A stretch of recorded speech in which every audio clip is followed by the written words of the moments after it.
Good morning, student. I am Mrs. Vandana Gamne from Hindi Madhyamik Vidyalaya, Nasik. As you know that we have already started studying the second story of our lesson, An Encounter of a Special Kind. जैसे कि बच्चे हम लोग जानते हैं कि कल ही हम लोगों ने ये कहानी शुरू की है N encounter of a special kind. कल एक पैराग्राफ इसका हो चुका था जिसमें हम लोगों ने देखा कि हमारे जो राइटर है तपन मुखर्जी बहुत ही अच्छी जगह पे रहते थे। वेस्ट बंगाल के रानीगंज में उनके पापा मेडिकल प्रोफेशनल थे। वहाँ पे वो बहुत अच्छे प्रकृति में रहते थे कि आजू बाजू में बहुत अच्छे पेड़ थे, वहाँ पे बहुत सारे फूल थे, तो उसके आजू बाजू में प्राणी पंछी आते थे। एक लंगूर का झुंड भी वहाँ पे आता था। तो ये सब कुछ उनकी ज़िंदगी का पार्ट एंड पार्सल हो चुका था। आज हम उसके आगे का पार्ट पढ़ने जा रहे हैं। तो सबसे पहले हमेशा की तरह से मैं पूरा पाठ का जो हम लोग अभी सीखने जा रहे हैं उसका वो पूरा पैराग्राफ मैं पढ़ने जा रही हूँ। कृपया ध्यान से सुनिए और हो सके तो आप किताब सामने लेकर उस लाइन पर हाथ रखिए ताकि सारे प्रोनाउंसिएशन पक्के हो जाएंगे और वो शब्द आपके दिमाग में फिक्स हो जाएंगे। ध्यान दीजिए, मैं सेकंड पैराग्राफ पढ़ने जा रही हूँ। A small incident on a Saturday afternoon left a profound effect on me and unfolded before my eyes a whole new dimension to the wonders of God's creation. It was a few days into the puja vacation. Just like for any other child, the holidays provided an opportunity for me to become engrossed in various magazines and storybooks published specially for children in the festive season. After a hearty lunch, my parents and my younger sister lay down for an afternoon nap and I settled down with a storybook. The quiet afternoon presented the perfect backdrop for reading an adventure story. The silence was occasionally broken by the sound of my family snoring, the intermittent chirping of house sparrow, the harsh cawing of crow, the shrill call of a kite flying high above the ground. Minutes ticked by. I become deeply absorbed in the book. तो बच्चों, यहाँ तक paragraph जो है उस paragraph को हम किस प्रकार से पढ़ाई करने वाले हैं वो अभी हम लोग देखने जा रहे हैं। तो जैसे मैंने आपको बताया कि पैराग्राफ जैसे ही आपने पढ़ा है, इस पैराग्राफ पे जो भी डिफ़िकल्ट वर्ड्स है उससे पहले आप अंडरलाइन कर लीजिए और उस अंडरलाइन किए हुए शब्दों को आपको डिक्शनरी में से उसके मीनिंग आप लिखने हैं। तो देखिए, मैंने जो आपको मुझे लगता है कि जो वर्ड्स आपको डिफ़िकल्ट लगेंगे उनको मैंने अंडरलाइन किया है। तो फर्स्ट वर्ड जो है वो इंसिडेंट है। अ स्मॉल इंसिडेंट में से इंसिडेंट जिसका मतलब है कोई घटना। अगला वर्ड है प्रोफाउंड इफेक्ट, उसमें से प्रोफाउंड ये शब्द है, उसका मतलब क्या होता है? गहरा। अगला शब्द है अनफोल्ड। अनफोल्ड होना मतलब क्या है? खोलना किसी चीज़ को, उसे क्या कहते हैं? अनफोल्ड करना। अगला वर्ड है अ होल न्यू डायमेंशन, जिसका मतलब क्या है? नई दिशा खोलना। अगला वर्ड है वंडर्स। वंडर्स का मतलब क्या होता है? आश्चर्य। एनग्रॉस्ड इन ये अगला शब्द है। एनग्रॉस्ड इन का मतलब क्या है? पूरी तरह से मगन होकर पढ़ना, उसे एनग्रॉस्ड इन कहते हैं।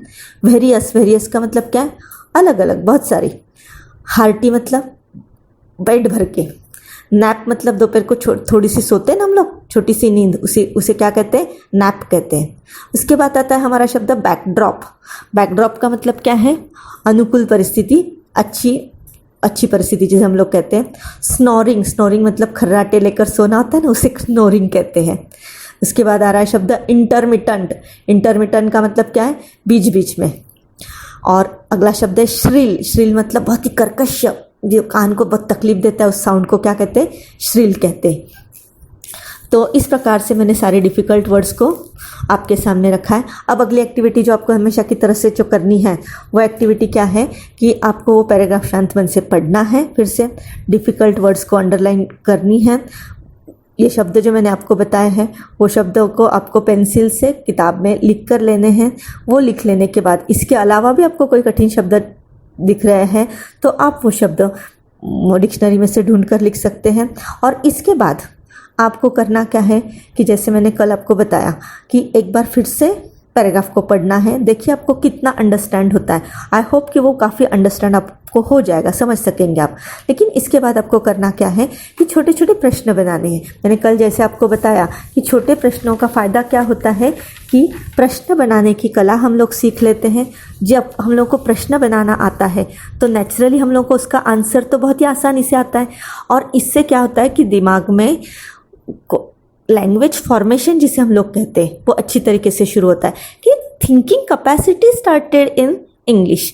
तो हम लोग पढ़ते हैं, जवाब इंग्लिश में ढूंढते हैं, तो नेचुरल वो प्रोसेस दिमाग में शुरू हो जाती है। लाइन टू लाइन अगर ट्रांसलेट करते बैठे हम लोग तो उसका नतीजा क्या होगा कि हम लोग इंग्लिश की बजाय हमें क्या याद रहेगा, हिंदी याद रहेगा। तो हमें वो करना नहीं है, हमें सिर्फ क्या याद रखना है, इंग्लिश में ही याद रखना है विथ अंडरस्टैंडिंग, कोई रट्टा मारने का नहीं है। तो देखो मैंने सवाल आपके लिए निकाले हैं सेल्फ असेसमेंट के लिए। सेल्फ असेसमेंट का मतलब क्या है, स्वयं मूल्यमापन के लिए कि अपने को कितना समझ में आया, कितना आ रहा है। तो देखो मैंने पहला सवाल निकाला है, what left a profound effect on writer. Writer पे सबसे गहरा असर किस बात का हुआ? तो इसका जवाब देखो क्या आ रहा है, अ स्मॉल इंसिडेंट। मिल गया, A small incident on Saturday afternoon left a profound effect on the writer. Okay, right, एक छोटा सी घटना हुई कि जिसका इफेक्ट किस पर हुआ, राइटर पर हुआ।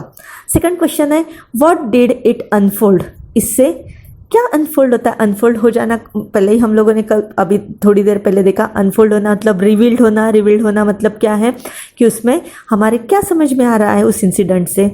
तो It unfolds before my eyes a whole new dimension to the wonders of God's creation.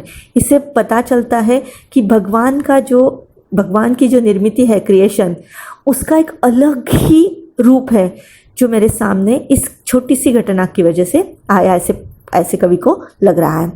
Next question है मैंने, what did the holidays provide. It was, जैसे हम लोगों ने देखा, it was a few days into Puja vacation. Puja के vacations चल रहे थे। पश्चिम बंगाल की कहानी है, तो पश्चिम बंगाल में हमारे यहाँ पे जैसे दिवाली बड़ा फेस्टिवल होता है, वैसे ही वहाँ पे दुर्गा पूजा बहुत बड़ी मात्रा में मनाई जाती है। तो पूजा वेकेशन की छुट्टियाँ मिलती है हम लोगों को, दिवाली की मिलती है, वहाँ पे उनको कौन सी छुट्टियाँ मिलती है, पूजा वेकेशन की छुट्टियाँ मिलती है।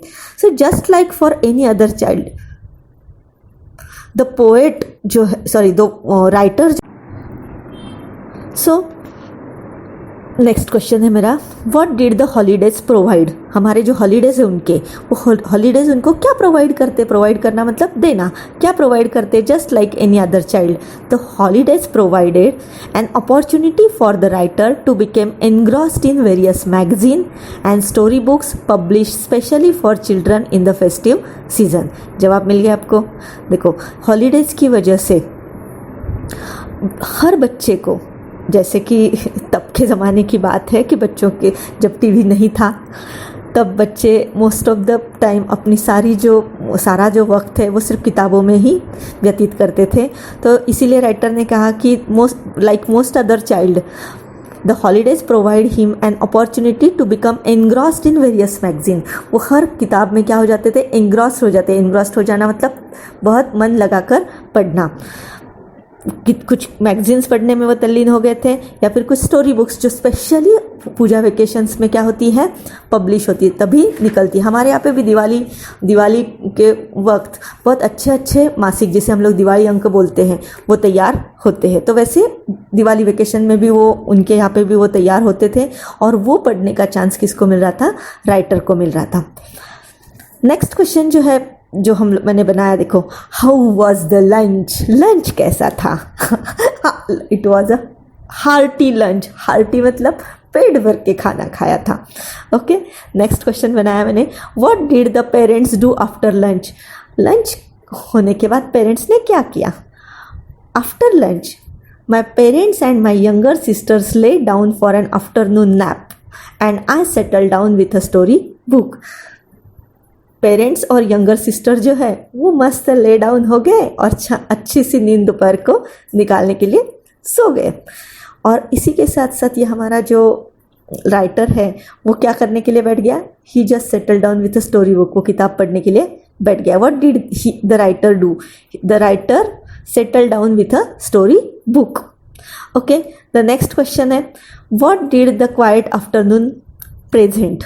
ये जो क्वाइट आफ्टरनून थी, दोपहर बहुत शांत दोपहर थी, what does this afternoon present, ये आफ्टरनून ने क्या किया, the quiet afternoon presented the perfect backdrop for reading and adventure story. ये बहुत अच्छा बैकग्राउंड था, एकदम एडवेंचर साहस वाली कहानी पढ़ने के लिए एक अच्छा सा बैकग्राउंड उसको मिल गया, एकदम चारों ओर शांति और वो मस्त पढ़ रहा है।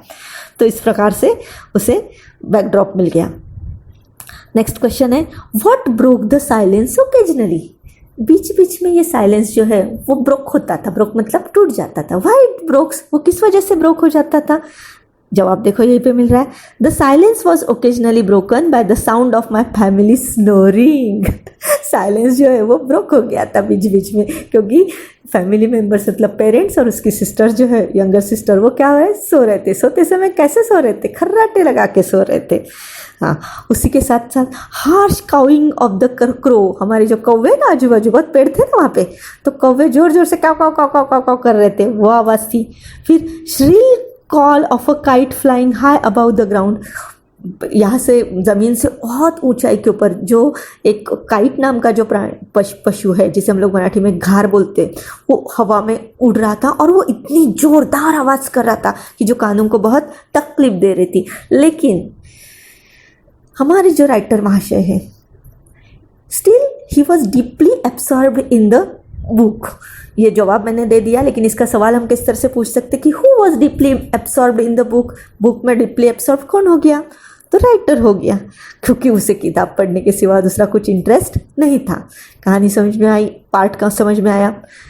शॉर्ट में बताना चाहूँगी कि a small incident occurs in Saturday afternoon.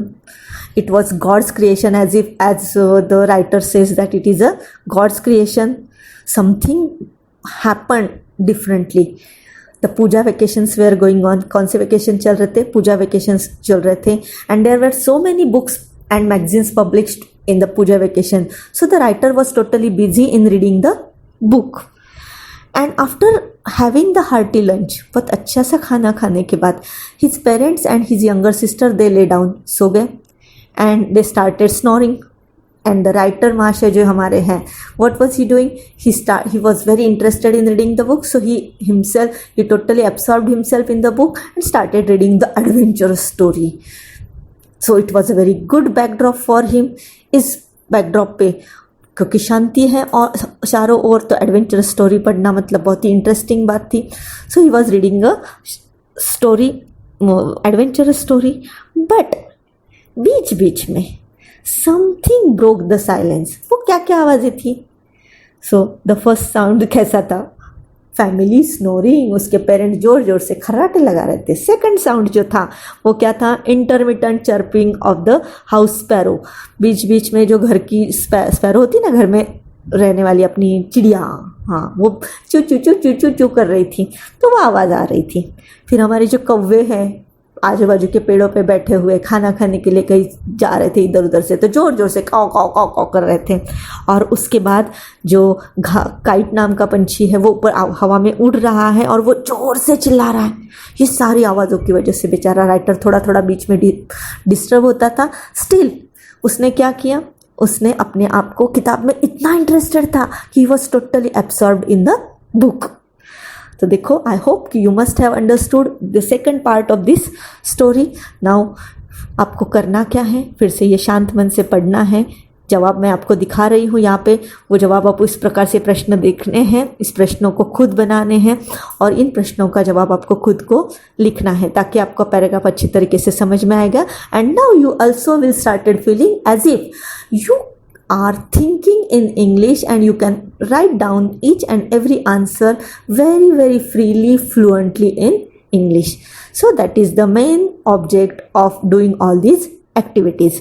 Besides understanding the story, enjoying the story, what we are doing, we are again studying for the examination. अब अगला सवाल जो है, अगली एक्टिविटी जो है हम लोग करने जा रहे हैं, तो वो है, यहाँ तक आप लोगों को पैराग्राफ समझ में आया। मैं अभी बोर्ड के अनुसार जो भी पैटर्न्स आने वाला है उस पैटर्न की मैं आपको एक्टिविटी बताने जा रही हूँ। पहला क्वेश्चन आएगा complete the sentence.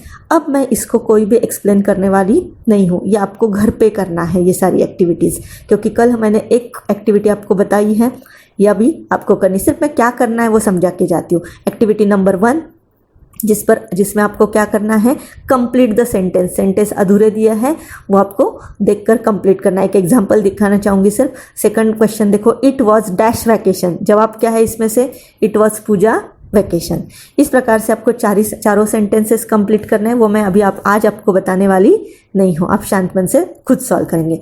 Second activity है complete the web. Complete the web में मैंने एक सवाल दिया है, the silence was broken by. Silence जो था वो ब्रोक हो गया, टूट गया। किस वजह से टूट गया, हम लोगों ने देखा 1 2 3 4 रीजंस देखे, वो रीजंस आपको क्या करने हैं, इसमें ढूंढकर लिखने हैं। साइलेंस किस वजह से ब्रोकन हुआ, एक ही आंसर बताऊंगी मैं आपको कि फैमिली स्नोरिंग बहुत जोरदार चल रही थी ना, उसकी वजह से ब्रोक हुआ, और कौन सी 3-4 बातों की वजह से हुआ वो लिखना है। नेक्स्ट एक्टिविटी है मैच द वर्ड्स। कुछ वर्ड्स दिए हैं पैराग्राफ में से और उनका मीनिंग दिया है दूसरे पैराग्राफ और दूसरे कॉलम में दिया है। तो फर्स्ट कॉलम के वर्ड्स में पढ़ने जा रही हूँ। पहला वर्ड है हार्टी, सेकंड है एनग्रॉस्ड इन, थर्ड है इंटरमिटेंट, चौथा है श्रिल। तो चारों के मीनिंग हम लोगों ने देखा है। हार्टी का मतलब है हेवी, फुल, एनग्रॉस्ड मतलब पूरा तरह से फुल अटेंशन से पढ़ना, फिर इंटरमिटेंट मतलब बीच बीच में, श्रिल मतलब बहुत ही कर्कश। तो ये इनके जवाब आपको इनमें से ढूंढकर लिखने हैं दूसरे कॉलम में से, बी सेक्शन में से। अब नेक्स्ट क्वेश्चन जो है वो है ग्रामर एक्टिविटी। वो भी आसान है, जो हम लोगों ने 9वीं में ऑलरेडी किया हुआ है टेंस को, फिर भी अलग से इसकी एक यूनिट फिर से ली जाएगी, लेकिन आप 9वीं के नॉलेज के आधार पर आप इसको करने वाले हैं। फर्स्ट एक्टिविटी है write the name of the tense. पहला सेंटेंस दिया है my father was a medical professional, तो उसे आपको टेंस ढूंढना है। सेकंड है the holidays provided an opportunity, इसको सिंपल परफेक्ट टेंस में आपको करना है। ये ग्रामर के दोनों सेंटेंस आपको सॉल्व करने के बाद नेक्स्ट क्वेश्चन है एक्टिविटी नंबर 5, जो पर्सनल रिस्पॉन्स टाइप क्वेश्चन है, जो हम लोगों ने कल देखा कि वो पैराग्राफ में उसके जवाब ढूंढने के नहीं, उसके जवाब हमें किस में से करने हैं, अपने मन से करने हैं। तो पहला सवाल दिया मैंने, देखो do you like to read, क्या आपको किताबें पढ़नी पसंद है? आपका जवाब ऑब्वियसली क्या आएगा, यस आएगा। नेक्स्ट है which is your favourite book, आपकी फेवरेट बुक कौन सी है, आप लिख सकते हैं उसमें से। ओके, तो आपकी फेवरेट बुक सुधा मूर्ति की हो सकती है, उसके बाद प्रकाश आमटे जी की हो सकती है। बहुत सारी किताबों के नाम हम लोग यहाँ पे ले सकते हैं। आपको जो भी किताब पसंद आती है उसका नाम आपको यहाँ पे लिखना है। तो इस प्रकार से इस पैराग्राफ की अगर आप पढ़ाई करेंगे तो मुझे नहीं लगता कि आपको कोई डिफ़िकल्टी आएगी। हर रोज़ इसी प्रकार से थोड़ी स्टडी करते हम लोग आगे जाएंगे तो एक लेसन हम बहुत अच्छी तरीके से कर सकते हैं। थैंक यू बच्चों। अगर कोई डिफ़िकल्टी लगती है तो आप मुझे पर्सनली ग्रुप पर पूछ सकते हैं, मैं आपके कोई भी डिफ़िकल्टी सॉल्व करने के लिए तैयार हूँ। Best of luck, do the study regular करते जाएंगे तो परीक्षा में डिफ़िकल्टी नहीं आएगी। And last of all, you will get a language competence very easily because you are reading and understanding each and everything in English. Okay बच्चों, thank you.